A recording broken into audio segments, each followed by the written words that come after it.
Jeff, Dawand Jones, we talked about him a little bit.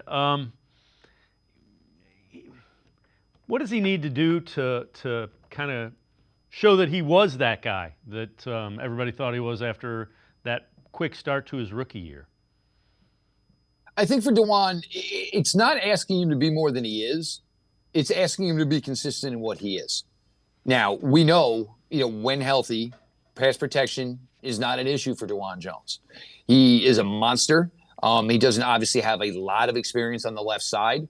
I don't think that necessarily is an issue for Dawand Jones because even as big as Dawand Jones is, obviously, the amateur basketball background certainly helps with his footwork. His footwork is really impressive for a guy his size, playing on the island.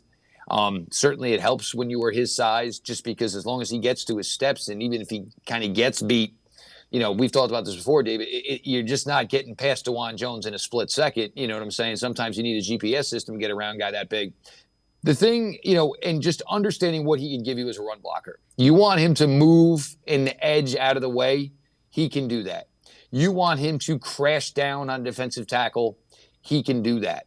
The difficulties for Dawand Jones, and they always will be, is trying to get to that second level and, having him in a situation where, he's, trying to erase the linebacker. First off, linebackers aren't stupid. They're going to do everything in their power to make sure they do not get destroyed by Dawand Jones. But they're just generally quicker, faster, and it's a huge, huge disadvantage when you're asking a guy like Dawand to have to get to the second level. It's just too much for him at his size.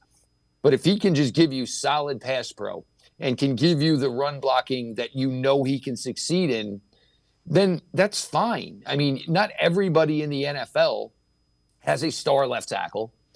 You can be a good left tackle, but the key, and if we learned anything most likely from his predecessor, it's got to be consistent and it's got to be play after play. It's got to be drive after drive. It's got to be game after game.